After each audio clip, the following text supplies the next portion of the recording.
following is a paid program. The views expressed are not necessarily those of the management or ownership of KSTP-AM 1500 ESPN. The following is a presentation of Cover Your Assets and is offered by Rooker Financial Coaching and Consulting. You're trying to build your income, your business, your life. Challenges are all around you. It seems so overwhelming. People are depending on you. Who do you listen to? Where can you go to find honest, useful information? Todd Rooker. For decades, Todd Rooker has been teaching professional education to attorneys, CPAs, bankers, and financial advisors. Rooker Financial Consulting offers advice and coaching to consumers, business owners, and financial professionals on every topic imaginable. If you truly want to succeed, sit back and find out how to cover and build your assets. Here's nationally renowned speaker and expert getting you on the path to financial strength and wealth, Todd Rooker. Good morning, everybody. Listen to Jason and Mike's show. Fantastic show they put on. Hope you're going to like this one. This is one in direct conflict with their businesses. So I had to say that. Yeah. So the title of our show today is, Should You Invest in Your Home? Should you invest in your home? Wow. That's a touchy subject for a lot of people. And the reason, and maybe I should start with this. Most of you are not going to hear me. You may listen to me, but you're not going to hear me. And the reason is pretty simple. A couple reasons, actually. Number one, everything in your life to this point has told you that what I'm saying is not accurate, and you choose to hear that as opposed to me. Number two reason, which fits right in with that first one, is that you don't want to listen because you want to do what you want to do, by goodness, and you don't want anybody telling you otherwise. You only want things that validate what you already want to do anyway. You want to listen to information that reinforces your decision to do what you wanted to do in the first place. So the show itself, should you invest in your home? Because I'm asked this often. I'll be doing a class for whatever. And because I'm almost always delving somewhat into investing or in real estate or whatever, I'll many times have people asking me, how much money they should put in their home, if they should aggressively pay off their mortgage as an investment strategy. If they're selling their home, how much they should put into it, how much money is acceptable, what works, what doesn't, all that kind of stuff. And so this is really in the show in keeping with that barrage of questions that I do receive on a regular basis. So let's begin first with, what is a good investment? And I know you've heard me say this many times, but because this is so relevant here in this particular case, I think it's worth stating. What is a good investment? And my answer is always, I don't know. What would you do instead? Because the reality is that a good investment, for most of you, the threshold that determines what you would do instead versus an investment is really low as a standard. For somebody who says, well, if not this, I would put my money in the bank. Well, okay, you're going to get a 1% interest rate. It doesn't take a whole lot for whatever else you do to beat that, right? And so for you, if your alternative is you're going to get 1% or 0% or some minimal amount because it's really not an investment, saving money in a bank account is not investing, then it doesn't take much to beat that. But when it comes to your home, putting money in your home, let me say again, it really doesn't take much to beat that. And that maybe is the most important point, because there are very few things, depending on your home's location, your neighborhood, that will allow you, dollar for everything you put into it, to even break even. Listen to what I'm saying here. I don't care if you do it in the best places in the house. I don't care if it's in the kitchen. I don't care if it's in the master bathroom. I don't care if it's the, finishing the basement or the lower level walkout or whatever. just to break even, dollar for dollar, is in most cases not even realistic. And your best case scenario often is to get 70 to 90% of what you put in back out should you go to sell it, or should you go and look at its true value in the marketplace at any given time. Now, obviously, there's anomalies. Last year, we happened to be in quite a selling frenzy. That has changed and decreased somewhat or quite a bit at this point. But the reality is just breaking even. So when I say 70 to 90%, do you folks understand 70 to 90% means that for every dollar you put in, you're losing 10 to 30% on every dollar you put in? Do you understand what I'm saying? So when you watch the television shows that are so popular, HGTV has all these homes. People are remodeling and people are doing a lot of things to their own home. And they tell you, because they know the amazing ignorance of the average individual when it comes to finance or even the terms related to it, they will say you're gonna yield a 90% ROI. No, that's not 190% like some of you think. You take it for that. No, that means 90% of the money you put in, which means if you put in $100,000, you lost $10,000 by putting $100,000 into it. And by the way, that's from day one.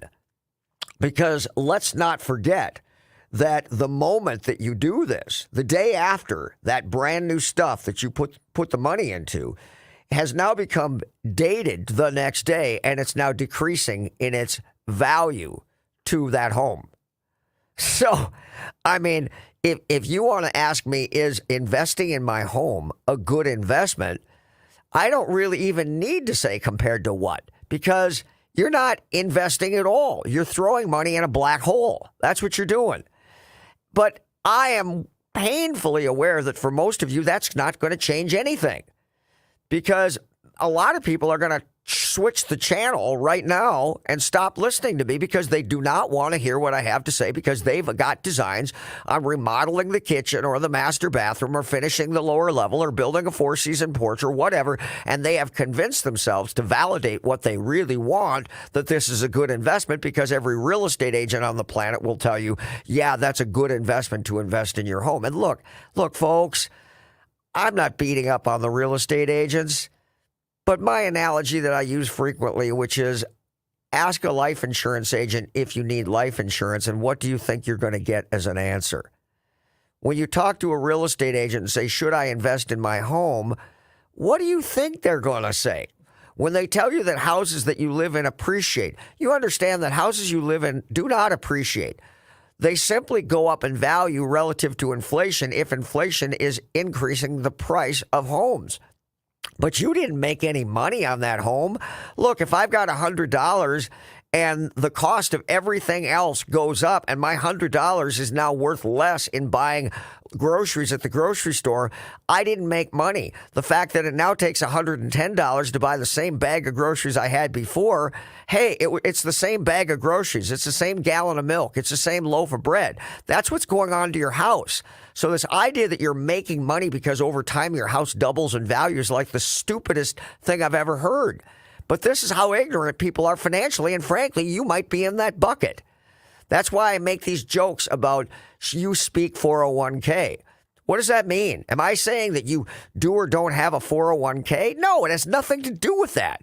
It has to do with the ignorance that we are all, indoctrinated in and taught from day one when we go to school. Because everybody who's in big business and government wants more hamsters on the wheel. And whether you go to school and become an engineer, a doctor, an attorney, or whatever, you're still a hamster. You're just at a higher level. And the idea that anybody wants to teach you how to become legitimately financially independent, something that most of you don't even desire because you don't believe it's real. You know, you're hoping that you can have someday a nice house in a nice neighborhood where your kids have nice schools and you can save money in your retirement plan at work and take nice vacations and maybe get yourself a new boat or a lake home. That is the extent of your desires. And of course, a lot of you are saying, yeah, what the heck is wrong with that? Well, I'm not saying there's anything wrong with that, but the reality is that has nothing to do with creating true wealth. And when you have true wealth, you have financial independence, which gives you strength in so much as you could say no to things that you would otherwise have to say yes to. My company wants me to start working out of town 2 weekends a month. If I make, $200,000-$300,000 a year, and hey, you're making great money, but you don't really have any financial strength. In other words, you couldn't quit working tomorrow if you wanted to because you're not financially independent. You need that paycheck to keep this lavish lifestyle going that you have. Well, they say jump, you say how high.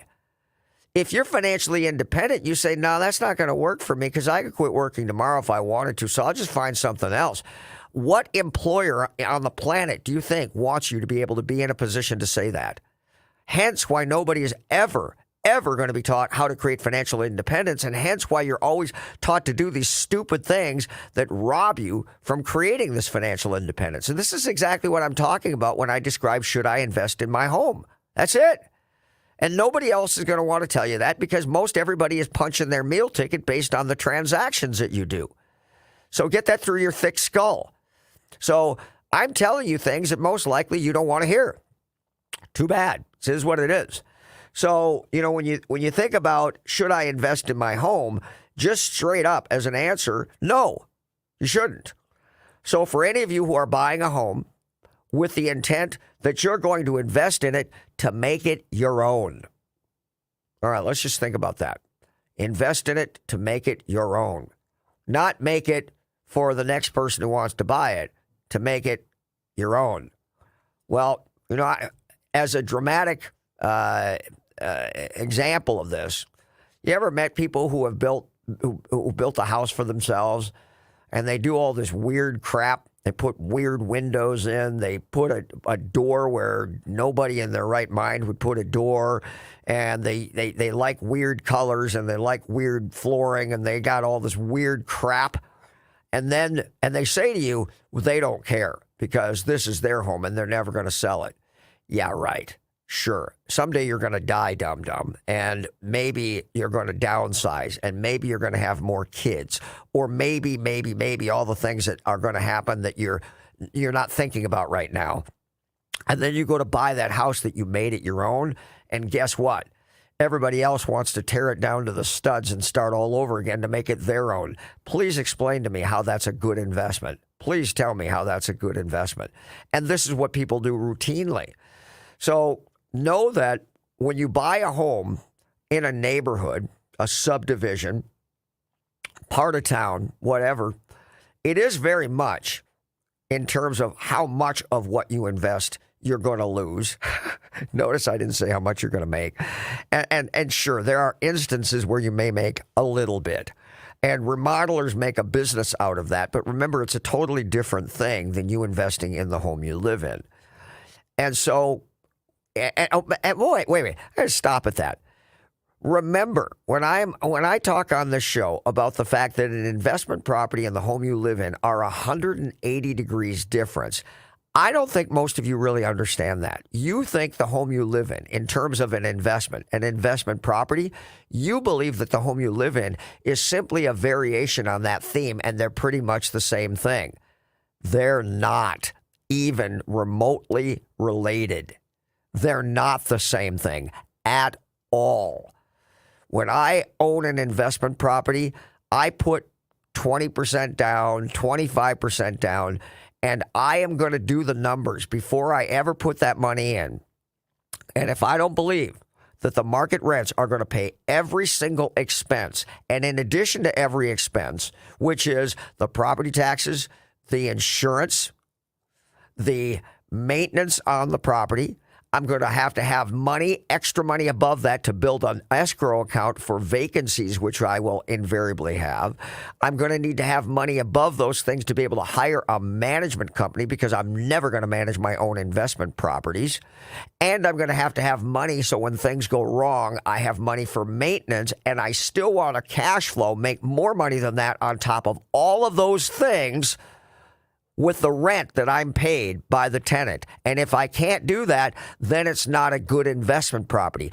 You have no idea how many of your friends or people you know who invest in real estate, and their numbers will never accomplish what I just told you. Hence why the average real estate investor only survives for an average of 2 years. So when I talk about what I consider a legitimate investment property, it's very different than most of what your dumb friends have as investment properties. And it doesn't matter if they already own 10 of them, because most likely they're bleeding on every single one of them. They just don't know it yet. So when I talk about an investment property, all of those expenses that I just described, in the investment property, when the numbers are good, the tenant pays all those numbers. In the home you live in, who pays all those numbers? You do. So, are they even remotely the same? And see, when I own an investment property and someone else is paying everything, well, then whatever transpires as a result is free, cost me nothing. And so now when the home goes up in value relative to my outstanding debt, the loan, the mortgage that I have, now I'm actually making money because I'm never going to live in this house. Additionally, they're paying down the loan, and it's not costing me 1 penny out of my own pocket to pay down the loan. So when you think about an investment property versus the home you live in, it's not a variation on a theme. It's a completely different thing. When you talk about people who you watch on television who remodel properties for sale, the art is to be able to put money into something and make it look like it's more valuable than the money that you spent.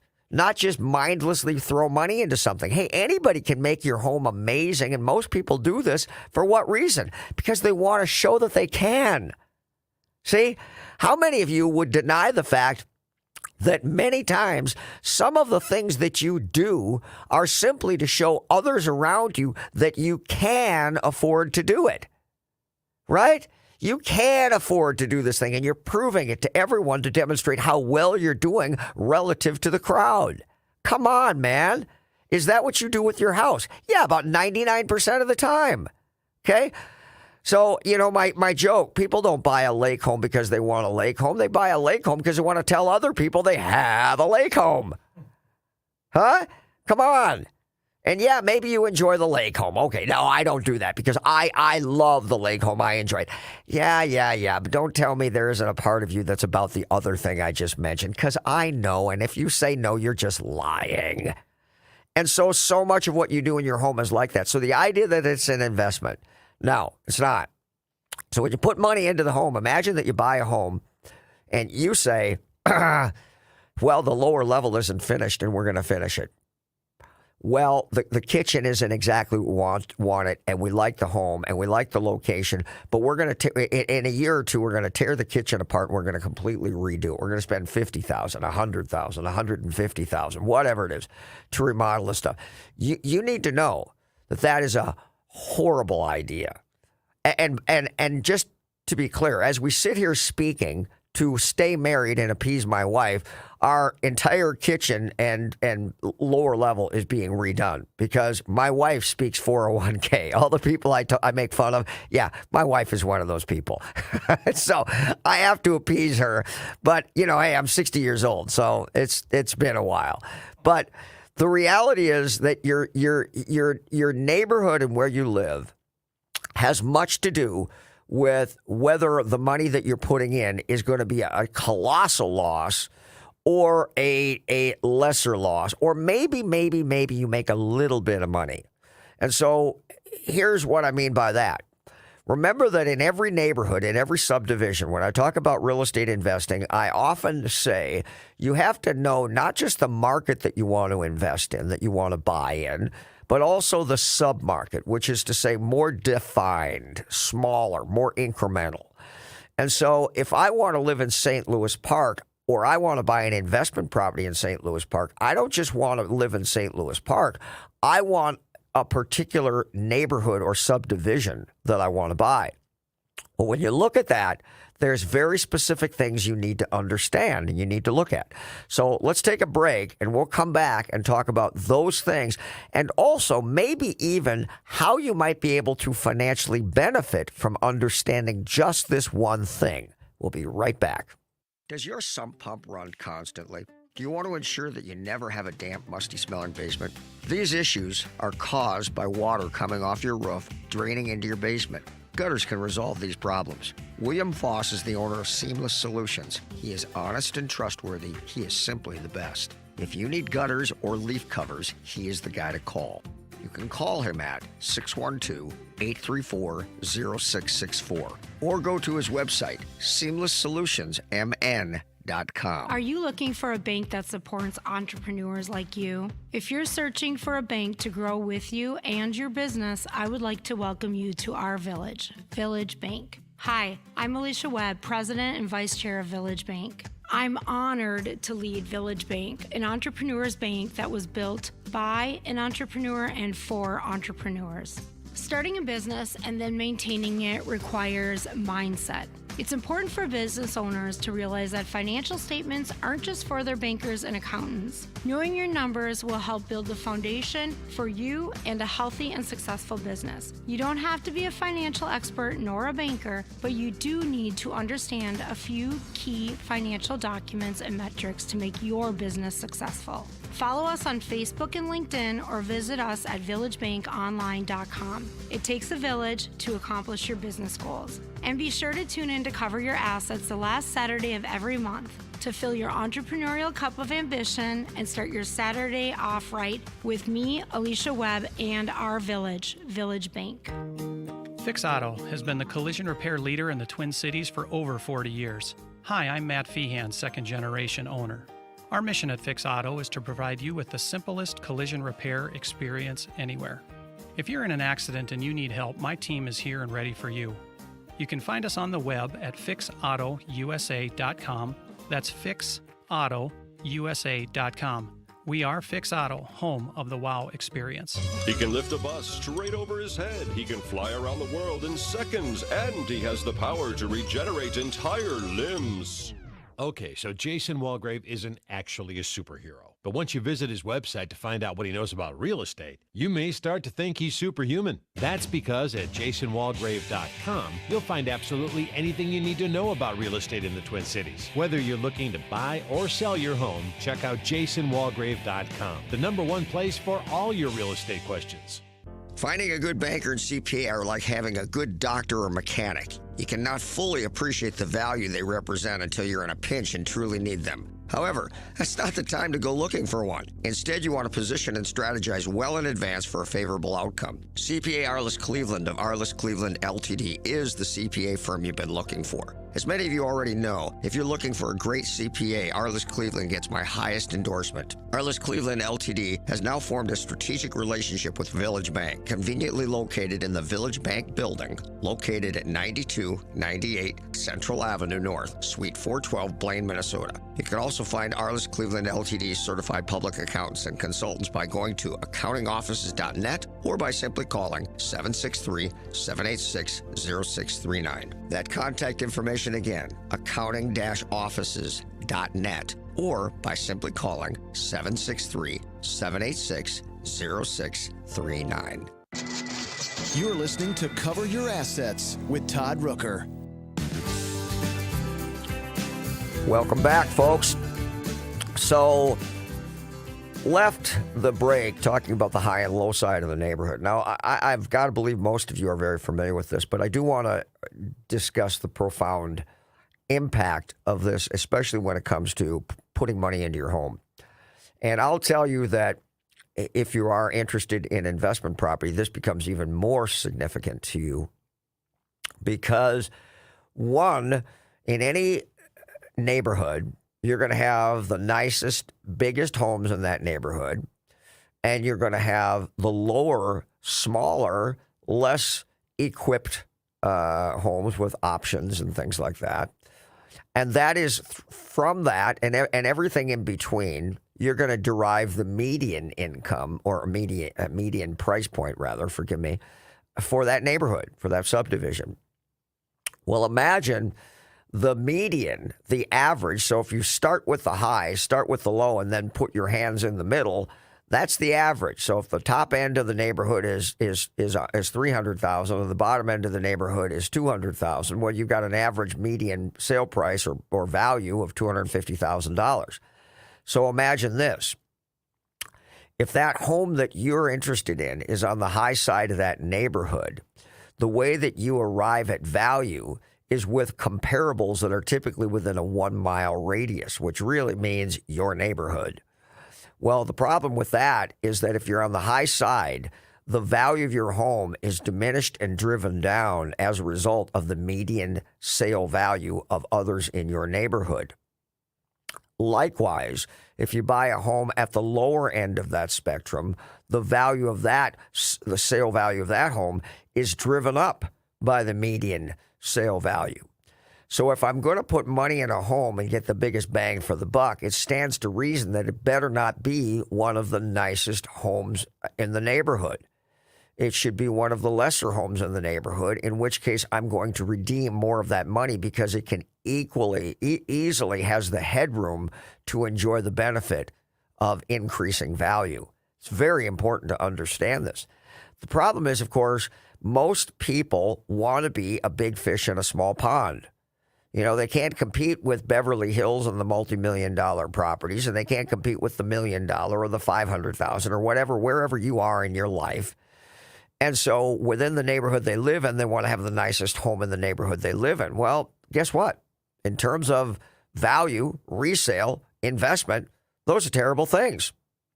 So when you go to put money in your home, you must recognize from the very beginning, take a look around and say, is my home on the higher or lower end of that spectrum, or is it right smack in the middle? Where is it?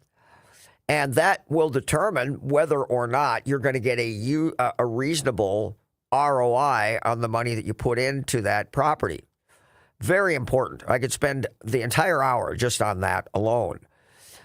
But that being said, why is it then that whenever I have considered listing my home, I've owned, 2 or 3 homes in my lifetime or whatever it is, or when I listen to real estate shows, an agent who goes out on a listing appointment with you to meet with you and talk about listing your home and see if you feel they're the right agent and sign on the dotted line to agree to contractually let them be the exclusive listing agent for the next 6 months, 12 months, whatever it happens to be. Why is it that they go through and they start telling you all the things that you're going to have to do to sell your home? Because here's the thing.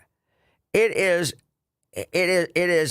exceedingly debatable whether or not you're even going to come close dollar for dollar with the money that you're going to put in. In other words, if the improvements or the things that you need to spiff up are $5,000, $10,000, $20,000, it is exceedingly debatable as to whether or not you're going to see that amount of money dollar for dollar back when you go to sell it.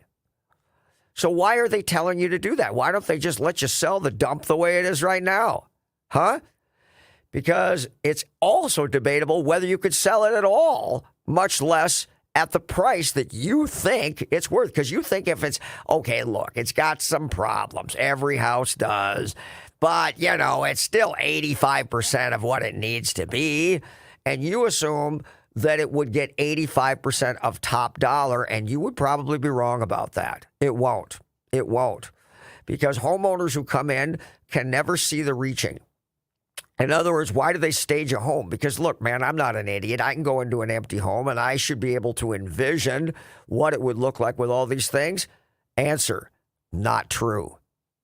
Not true. An agent who knows what they're doing can buy your house for the actual reasonable price, stage that home, spend a few $1,000s on staging it, maybe a couple $1,000s on painting it, and sell that property 2 weeks later for $20,000, $30,000 more. That's the truth.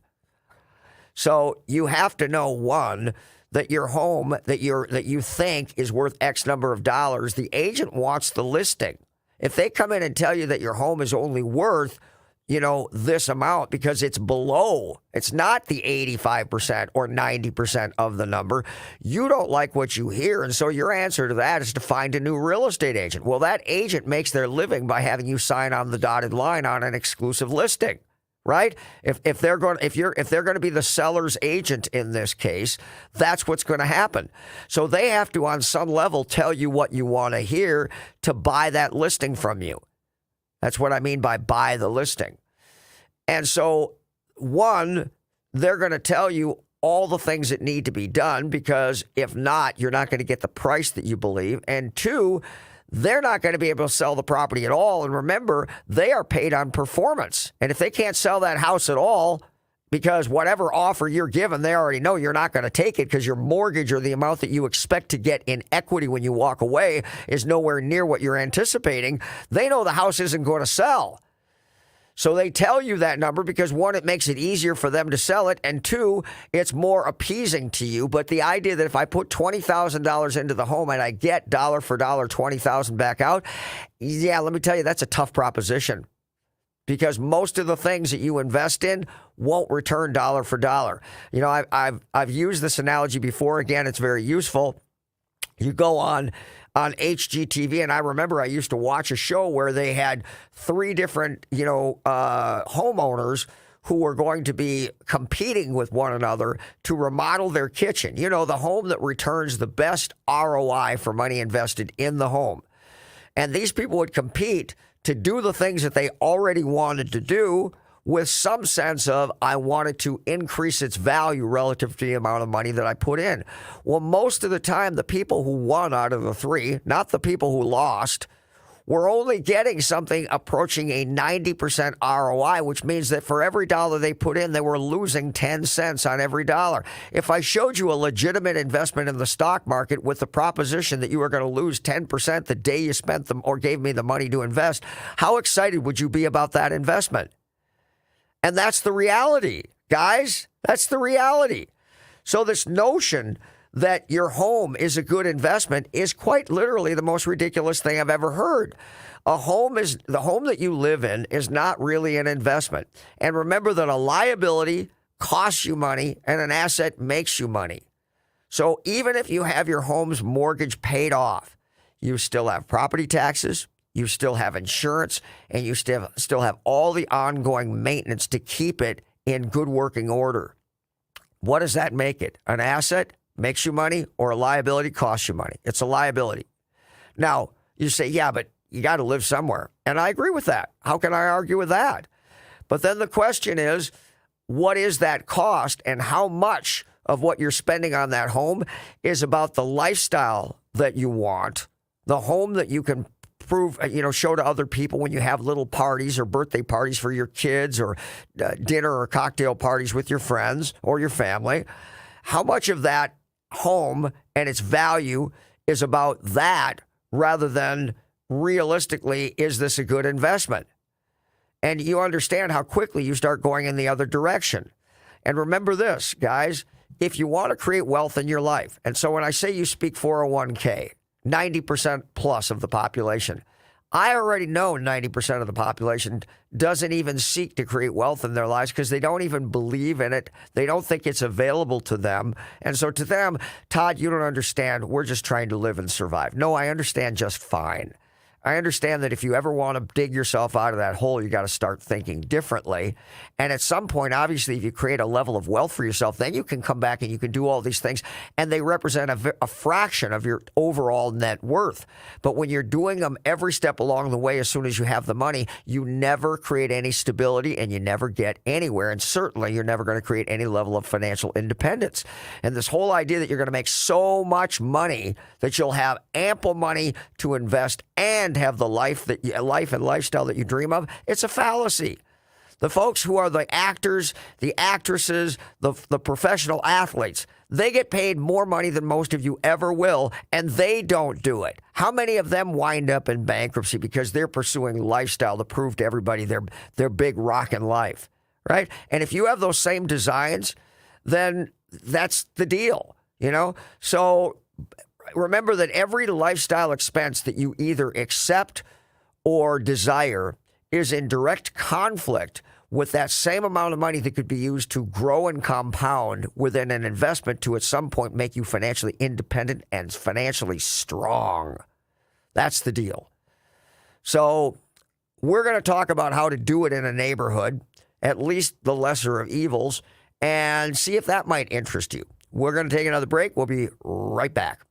Hey, are you considering something exceptional to set your home apart and highlight its curb appeal? How about the rich look of custom copper gutters? Copper gutters are not only beautiful, they also offer timeless durability. William Foss with Gutter Solutions installed my beautiful copper gutters. I get compliments every day. If you're looking for extraordinary craftsmanship and would like to consider something truly special, call him at 612-834-0664 or go to their website, seamlesssolutionsmn.com. Ask for Billy. I have trusted attorney Brian Aho for more than 10 years to work closely with me to resolve and eliminate debt for many of my personal and business clients. Aho Law Office is the go-to firm I choose because Brian has always been caring and compassionate with my clients, while tenaciously fighting to retain as much of their assets as possible while quickly eliminating their debt. Brian's extensive experience and knowledge of bankruptcy law and willingness to fight allow him to resolve challenges and cases that many attorneys won't. Don't let other attorneys learn on your dime.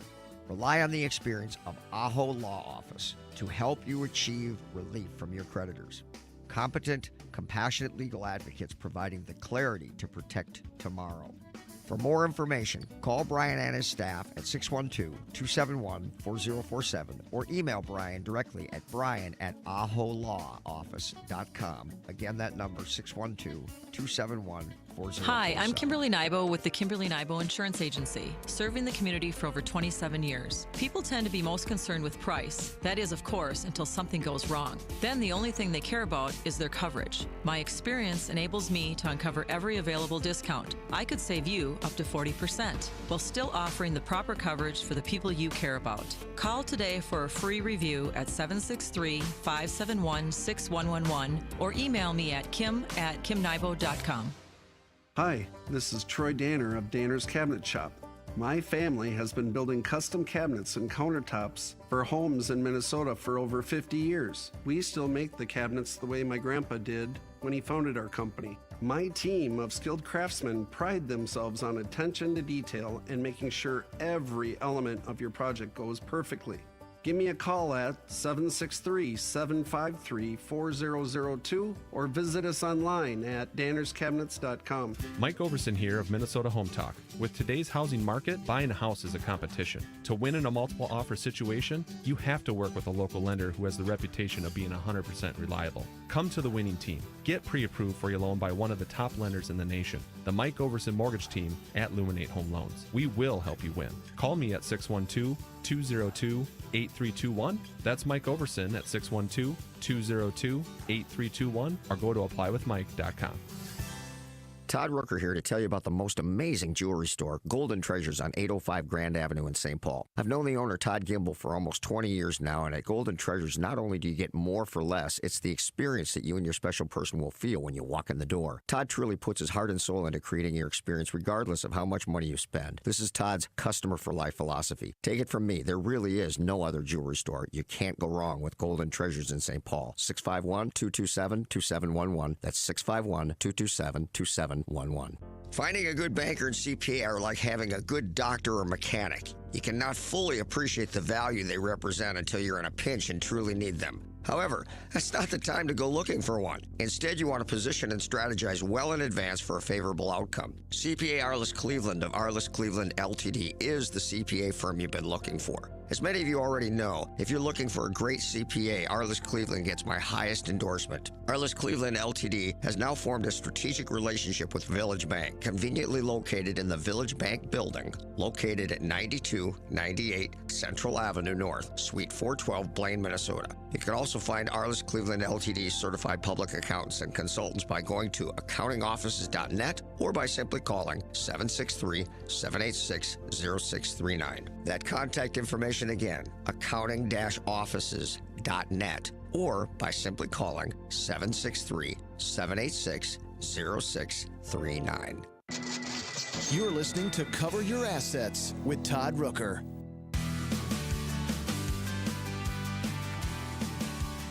Welcome back, everybody. So look, just as a wraparound here, if your home and its equity is the largest asset related to your net worth, then you are in trouble. And I say that because I already know that for the vast majority of people who are homeowners, that's exactly their situation. Whatever equity they have in their home probably is more money than they have in their retirement account or any other investment that they have. You need to know that's a problem. And when somebody tells me, I say, how are you doing financially? And they proudly tell me about the home and its value and how much the value is versus the loan or whether they've paid it off. They think they're really proud in telling me that they have their home paid off or they have their home almost paid off. And then they tell me about the pittance of investment value they have everywhere else. They think I'm impressed, and I'm not impressed at all. I think just the opposite.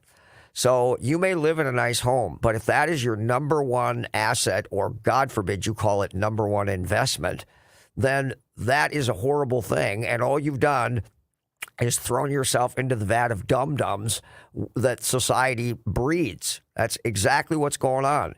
So you have to change that way of thinking. There's no question about it. Now, if you are going to make money on a home, if you actually want to make money, there are strategies to do that, and I think that they're worth exploring here, and I'm going to do that quickly. One is that if I move into a neighborhood in the beginning stages of the neighborhood build-out, so let's say I'm looking at a subdivision that has not yet been built out, and there's 50 home sites, and 5 of which have been built on. Well, you should know that it's dangerous to do that, especially if you're in the higher end right now, because Lord knows some of the higher end homes could experience some challenges coming up at us here. And so when you are the 6th home in that neighborhood, you're taking a little bit of a risk, hoping that you're not going to be living in a brand new subdivision with unpaved streets and curbing, but no houses in it for the next 2 or 3 years. It's very possible. Remember what happened the last go around in the last real estate crisis? The number of partially built out neighborhoods that had curbing and sewer and all of these subdivided home sites, and they sat there for years with 3 or 4 or 10 houses in that subdivision. So when you buy in that neighborhood, you're taking a risk, which means there is a subjectivity to it or there is conjecture. And whenever you get involved in investing and it's speculative, you're on dangerous ground. And I tell you all the time here that I don't believe in taking risks. This whole idea that if you want to succeed in life, you got to take risks. I don't buy it because I don't like taking risks at all. I know the numbers. I live and breathe and make my decisions from a position of financial accuracy, and the numbers either work or they don't work. So I would never do what we're talking about here, but you might. And so if I buy a home and I'm the 10th home in that neighborhood and there's another 30 or 40 left to be built, the reality is that the spread, if we're in a market where this is dictated, the margin for that builder might be diminished to get more people, more falling in of houses being built in that neighborhood, because once it gets to about a halfway point, I can charge more because now people are less fearful because other people are jumping in, have already jumped in, and now I'm willing to hold hands with everybody else and jump off the cliff. That's kind of the reality of almost everything. That's really what hurts most of you also, by the way. Well, over the next 2 or 3 years while that development's being built out, the material costs and labor costs are going up. So is the margin on the overall cost to the builder, where they're making more money. As a result, the same home that you bought 2 years ago is now $50,000 or $100,000 more than you bought it. You live in that home for 2 or 3 years, and when the value of that property is assessed through an appraisal, the comparables are all going to be based on new construction and new construction costs and labor costs. As a result, the value of your home will be significantly driven up over those 2 years because your home's comparables are all new construction as opposed to the secondary market. You stay in that home for a few years, and before the last few home sites are built out, you sell that home. And you will probably walk away with a significant chunk of change and then move into another neighborhood and do it again and do it again and do it again. And I'll bet you many of you who are listening to this know people who have done this 3 or 4 times, and now they own their home with no mortgage because they've rolled that equity from one property to the next. Now, I'm not saying having your home paid off free and clear, the dream of the American person is a good thing, but it beats the heck out of not having the money, so I can't argue with that. But that's a way that you might be able to do it. Now, if you say, yeah, but I'd never be willing to move that frequently, well, then it doesn't work for you, huh? Right? But that is an opportunity. There's something to that. Now, let's explore something else. The next thing. Should I work hard to pay off my home more quickly? Okay? Now that we've beaten that other thing to death.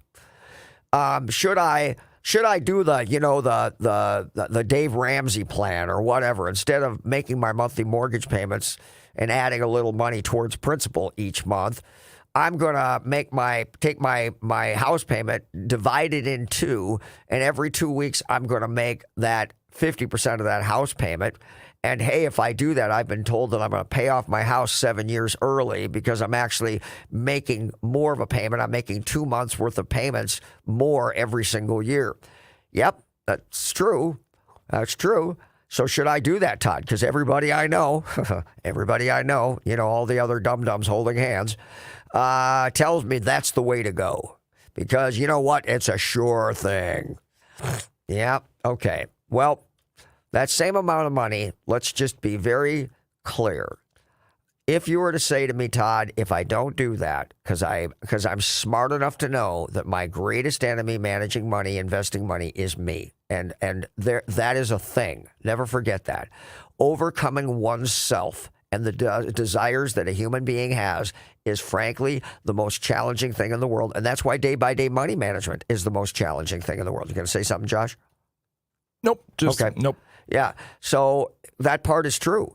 So if you tell me if you don't put the money into the house in this way, you'll just spend it, I'm not going to argue with the fact that doing something to the value, to the benefit of yourself, to overcome your own sensibilities, I don't argue it's a good thing.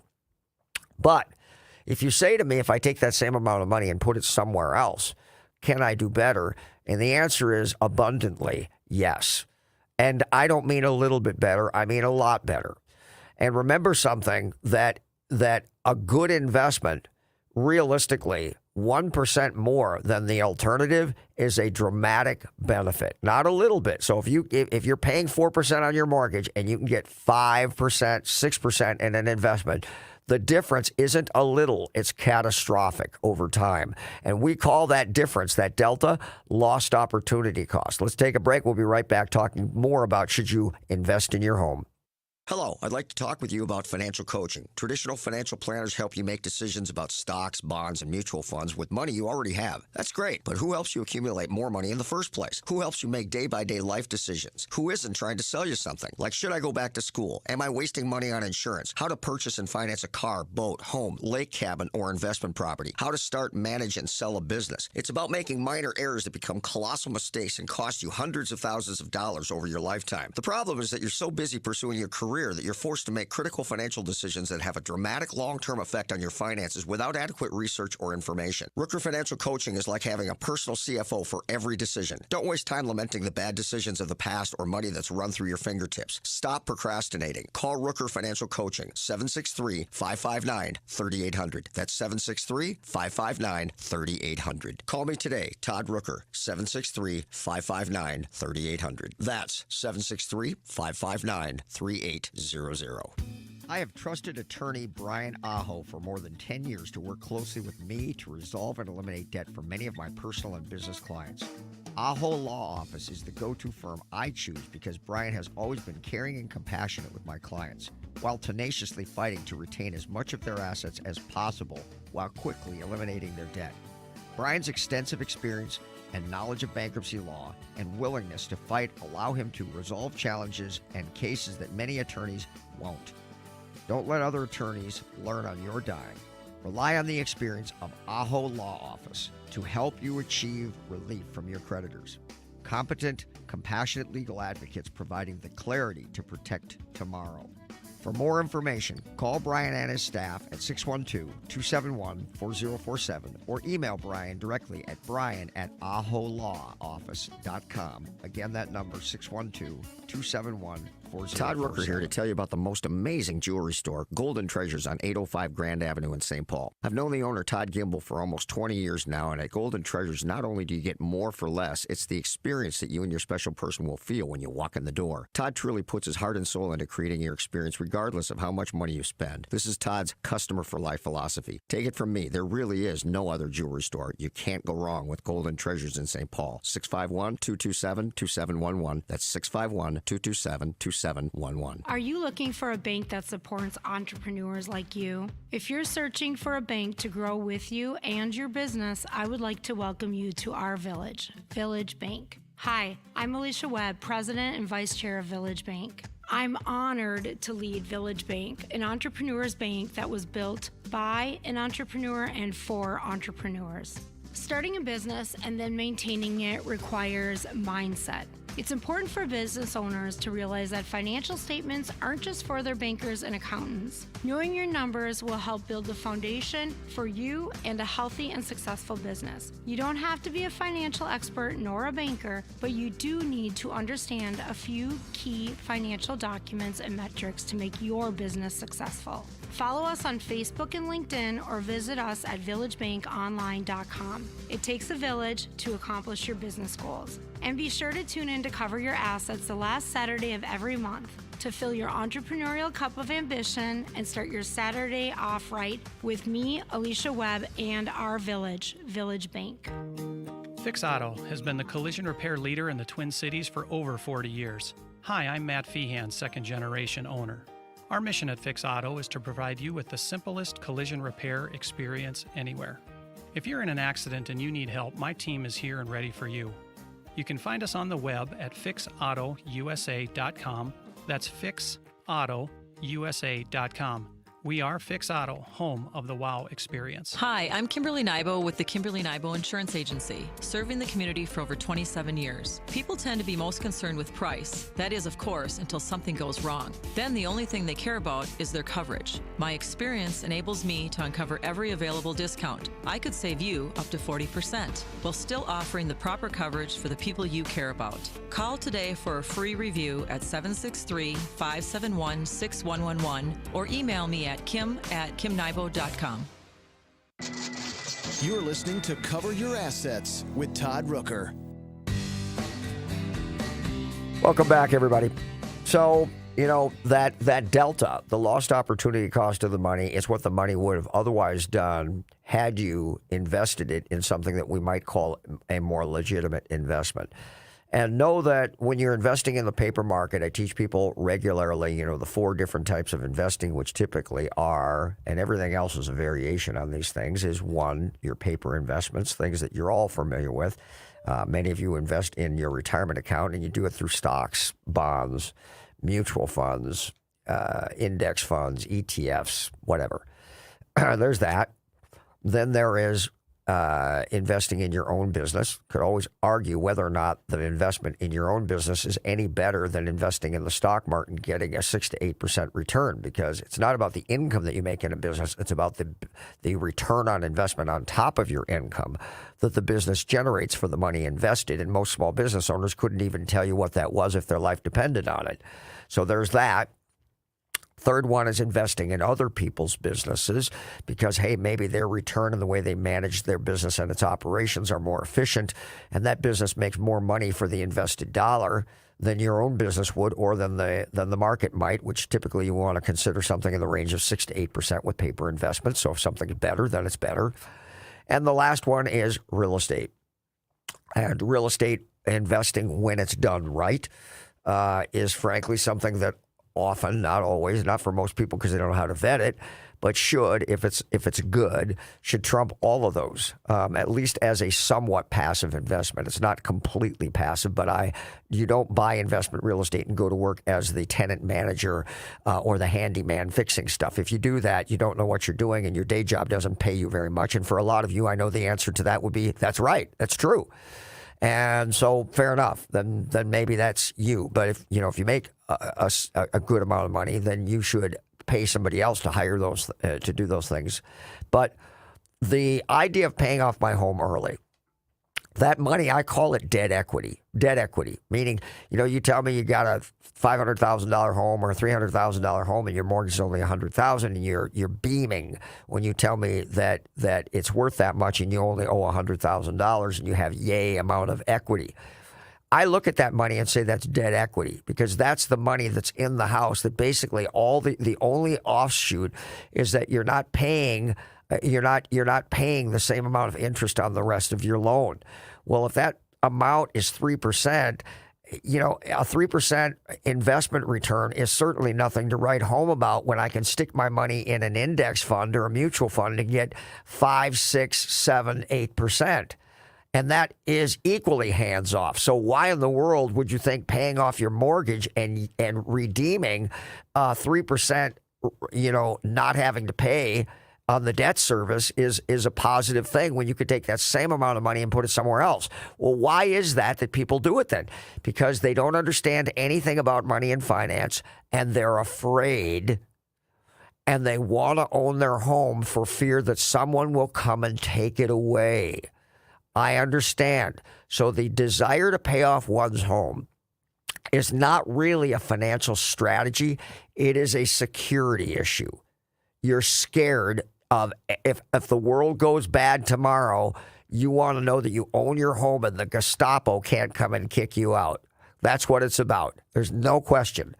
So when you think about an investment property, if I show you one and it returns 30%, if you pay it off in full, it returns 10%. Which one do you like better? Should you invest in your home? We've explored it. I hope you enjoyed it. You want more information? Call me. Be happy to help you. Have a great weekend, everybody. Bye-bye.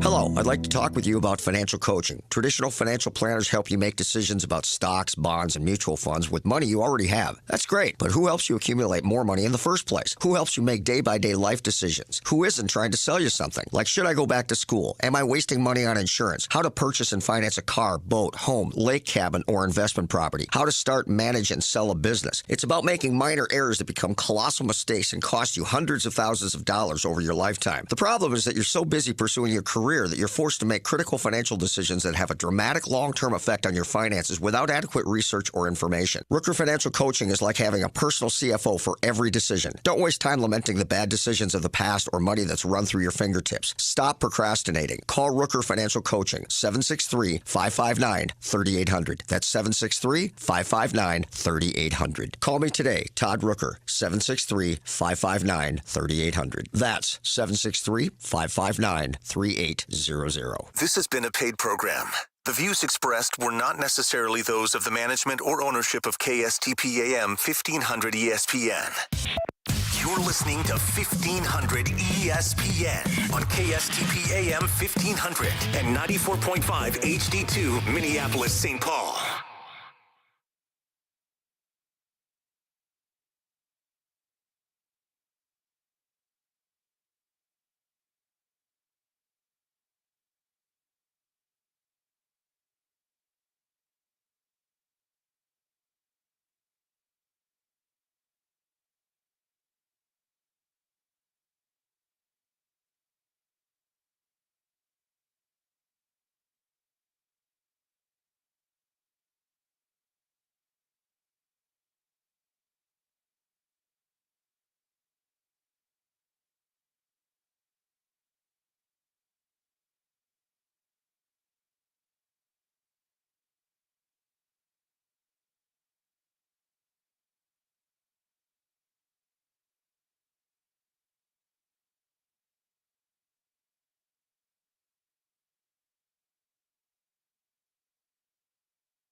More Vikings talk than you can handle. Purple Daily on YouTube, Apple, Spotify, and ScoreNorth.com.